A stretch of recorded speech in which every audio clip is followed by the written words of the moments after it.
বলেন তো ভোট দেওয়া জায়েজ না জায়েজ, না হারাম না শিরিক? ভোট দেওয়া কি? ভোট দেওয়া শিরিক না?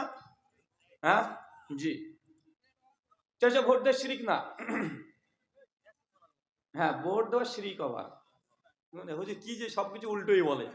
এখন যে ভোট দেওয়া শিরিক না হচ্ছে শিরিক। জি, ভোট দেওয়া সবসময় জায়েজও নয়, সবসময় শিরিকও নয়।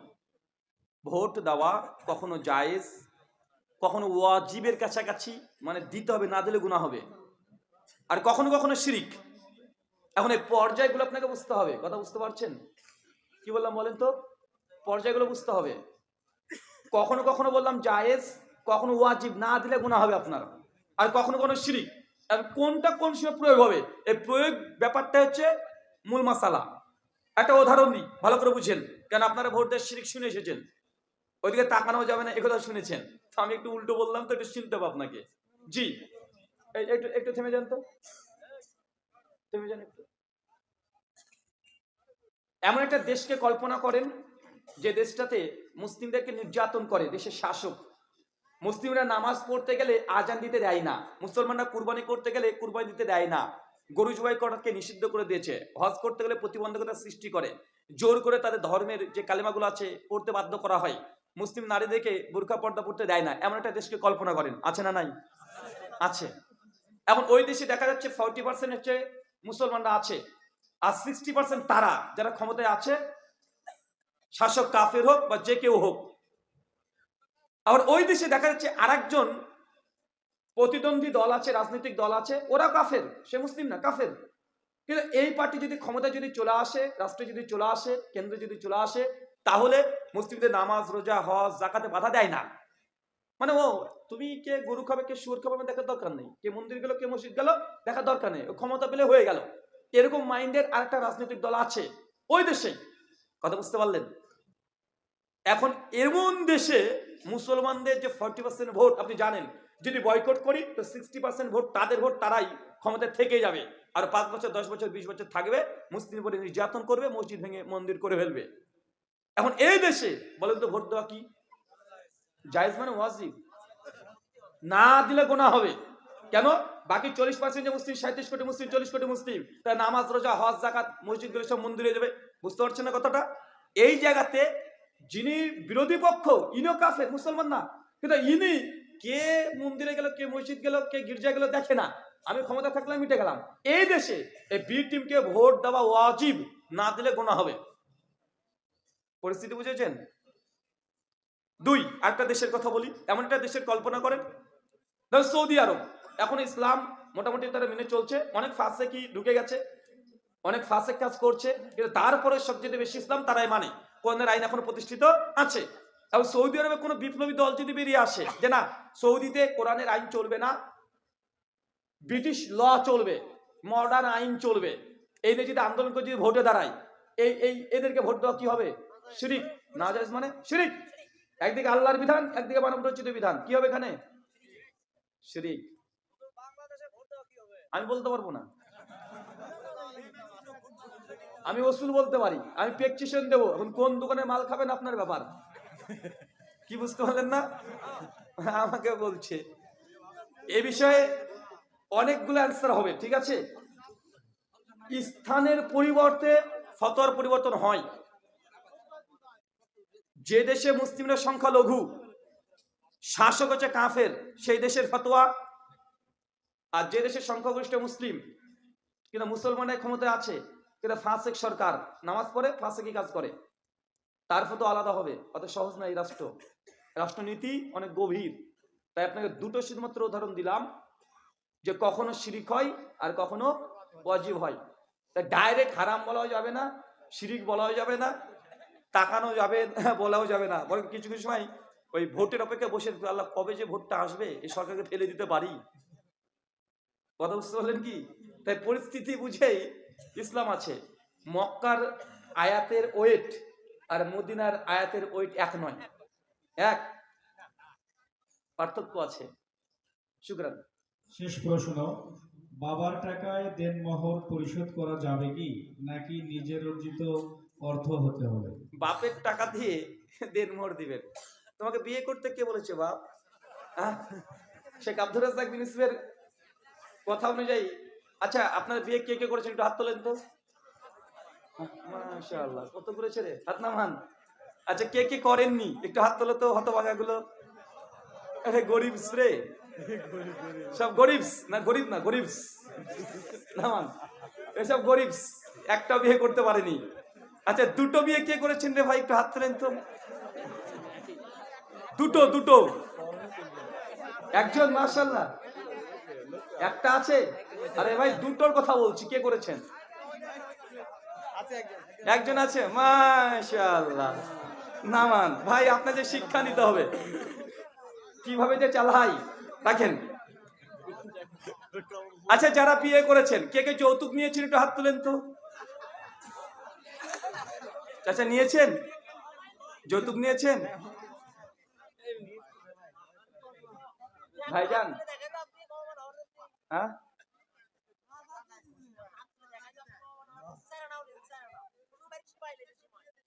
সেমাই নিয়েছেন? মাশাআল্লাহ। উনি বলছেন শ্বশুরবাড়ির সেমাইও নেয় না, ফেলে দেয়। কেন ভাই, কেন? আরে ভাই কেন, কোথায় নিষেধ আছে?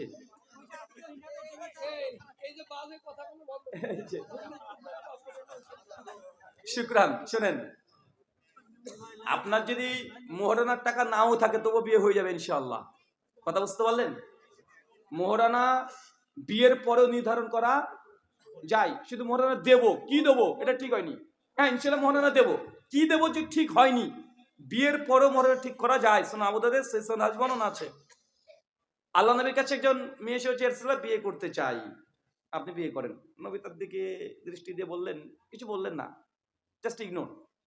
একজন সাহাবী বলছে, ইয়া রাসূলুল্লাহ আপনি যদি না করেন আমাকে দেন না। আল্লাহ নবী তখন বলছে যে যাও মোহরানা নিয়ে আসো। আল্লাহ নবী কিচ্ছু নাই, মানে আপনার মতো মিসকিন, মানে আপনার মতো গরিব, কিছু নাই। তখন বলছেন, আরে একটা লোহার আংটি হলে নিয়ে আসো, যাও যাও বাড়িতে যাও দেখে আসো। বাড়িতে গিয়ে লোহার আংটিও বেচারা পাই নাই। বলছে আল্লাহ নবী লোহার আংটিও নাই, তো কি আছে তোমার কাছে? বলছে লুঙ্গিটা আছে। এই, লুঙ্গি তোমার বউকে দাও তুমি লাঙ্গা থাকবে, আর তুমি পরলে তোমার বউ লাঙ্গা থাকবে, এটা দিয়ে কি হবে? তো বেচারা আপনার মতো গরিব চলে যাচ্ছে। আল্লাহ নবীর পেছন দিয়ে বুঝতে পারলে যে না, কষ্ট পেয়েছে। এই শোনো শোনো শোনো, এদিকে আসো। কোরআন জানো? জি নবী জানি। কি জানো? জানি। যাও বউটাকে শিখিয়ে দেবে, এটাই মুহূর্ত তোমার। তার মানে কোরআন মাজিদ, তার মানে এই হাদিস প্রমাণ করে বাকিতে মোহর দেওয়া জায়েজ। কি বললাম বলেন তো? বাকিতে জায়েজ, এটা ভালো কাজ নয়। তার মানে আবার জায়েজ মানে আবার ভালো ভাবেন না, মানে পূর্বে দেওয়া সুন্নাহ। নবী যতজনকে স্ত্রীকে বিয়ে করছে পূর্বে দিয়ে দিয়েছে, সাহাবীরা পূর্বে দিয়ে দিতেন। কিন্তু বাকিটা জাস্ট জায়েজ, হারাম না, জায়েজ। সুন্নাত আপনাকে আগে দিয়ে দিতে হবে। কথা বুঝতে পারলেন? এরকম অনেক আছে, অনেক হাদিস আছে। আচ্ছা মুসা আলাইহিস সালামের বিয়ের মোহর কি ছিল? 8-10 বছর, হ্যাঁ, ছাগল চড়ানো। তো যদি এইসব হাদিস কোনের আয়াতের আলোকে বোঝা যায়, বাপের টাকা যদি পকেট মোড়ে হলেও যদি মোহরানা দিয়ে দেন, মোহরানা আদায় হয়ে যাবে। কথা বুঝতে পারলেন? শুকরান। শেষ শেষ। ও এটা ভুলে গেছি না, আমার নামে পুরো ব্রাদার কেন? বলছে বক্তাকে ধরছি দাঁড়া, খুব বড় বড় কথা বললো। তো অনেকে আবার বলে যে এই হুজুরের নাম তো ব্রাদার রাহুল, একটা কেমন নাম হয়ে গেল না? ব্রাদার তো খ্রিস্টান খ্রিস্টান মনে হয়, রাহুল নামটা আবার হিন্দুদের হয়, হোসেন আবার মুসলমান। তো হুজুর একসঙ্গে তিনটে নাকি? প্রথমে খ্রিস্টান দিয়ে শুরু, মুসলমান দিয়ে শেষ। ব্রাদার খ্রিস্টান, মিডিলে আছে রাহুল মানে হিন্দু, শেষে আবার হোসেন। টেনশনে আছেন আপনারা।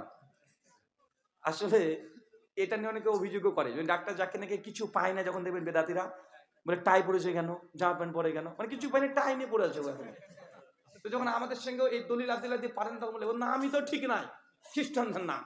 তো আমি বলি যে ভাই, আমি খ্রিস্টানদের সঙ্গে আমার বিতর্ক ডিবেট আছে না ভাইজান? হিন্দুদের সঙ্গে আছে না, নাস্তিকদের সঙ্গে আছে না, মুসলমানের সঙ্গে আছে না? তো আমি এক ফিল্ডে কাজ করি না, আমার ফিল্ড কথা টোটাল 4টে ফিল্ড। যেন ইসলামী আলোচনা ধর্মসভাগুলো করছি, হিন্দুইজমের, খ্রিস্টানিটি, অ্যাথিজম, এগুলো আমার প্ল্যাটফর্মে কাজ করি। তো যদি খ্রিস্টানের সঙ্গে বিতর্ক করি, তার জন্য নাম ব্রাদার। রাহুল, হিন্দুদের সঙ্গে আলোচনা করি, বক্তব্য দিই রাহুল, মুসলমান হিসাবে বক্তব্য রাখছি হুসাইন। একসঙ্গে কটা পেলেন? মানে একের মধ্যে তিন আছে, আছে না নাই? তো এই জন্য ধরে নিতে পারেন, মানে এটা জাস্ট যুক্তি দিয়ে বললাম আপনাকে আপনার বোঝার জন্য। মানে এটা হচ্ছে অ্যান্টিভেনাম।